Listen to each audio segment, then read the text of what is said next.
You could spend hours trying to memorize the reactivity series from a chart, or you can watch raw metals bubble, dissolve, and ignite in real time, and let the physical evidence build the chart for you. We're going to run 4 specific tests on a lineup of common metals.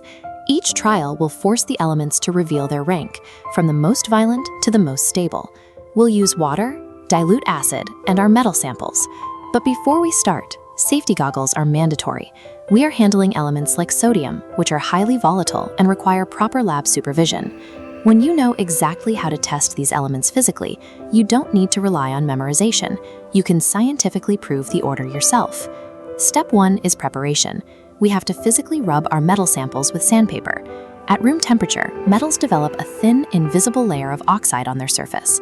If we don't scrub that off, it will block our chemicals and give us a misleading result. We'll start with the oxygen test, which means holding the metals over a direct flame. Magnesium burns instantly with a dazzling white flame. Copper, however, refuses to ignite. It just sits there and accumulates a black layer of copper oxide. Based on that visible evidence, we can place magnesium in our high reactivity bracket, while copper enters the leaderboard at a lower, more stable tier. To sort the remaining metals, we move to the water test. By exposing our samples to cold water, hot water, and steam, we are using temperature as a filter to expose different reactivity tiers. We drop sodium into a cold water bath, and the reaction is immediate. It skitters across the surface, rapidly generates hydrogen gas, and catches fire. Because it reacts this strongly to cold water, sodium claims the absolute #1 rank on our board. Magnesium, however, ignores the cold water entirely. It requires the extra energy of hot water before it finally starts to bubble and float. Then we have iron and zinc. These two are stubborn. They ignore liquid water and only begin to produce hydrogen gas when we blast them with high-energy steam. By finding the exact point where each metal reacts against basic oxygen and water, we can sort them into reliable high, medium, and low reactivity brackets. We have a clear top and bottom, but magnesium, zinc, and iron are still grouped in the middle tier. To break this tie, we need a more aggressive chemical agent, dilute hydrochloric acid. We set up 3 separate test tubes filled with the acid and drop 1 metal sample into each. We'll also suspend a thermometer in every tube to measure the heat output of the reactions. This setup allows us to monitor 2 things: the speed of hydrogen bubble formation and the height of the temperature spike. The results give us a clear hierarchy.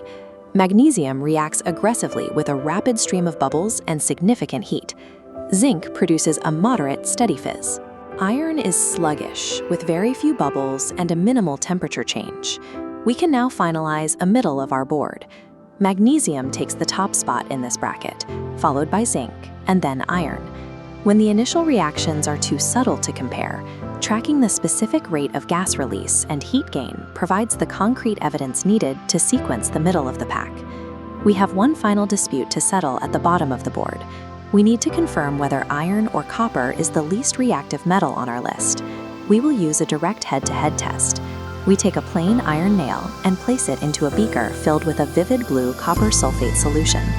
After 20 minutes, the blue liquid fades to a pale green, and the iron nail is smothered in a thick reddish-brown crust. This is a displacement reaction.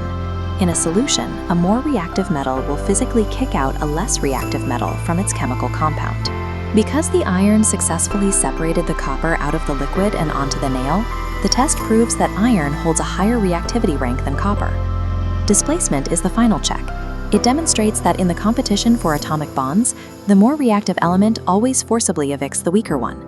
Let's pull up our completed reactivity tracker. If we place it right next to the formal textbook activity series, you'll see our experimentally derived list lines up exactly with the standard table. We built this from the ground up using clear physical evidence: sodium's reaction to cold water, the thermal water brackets, the acid test bubbles, and the final displacement of copper by iron.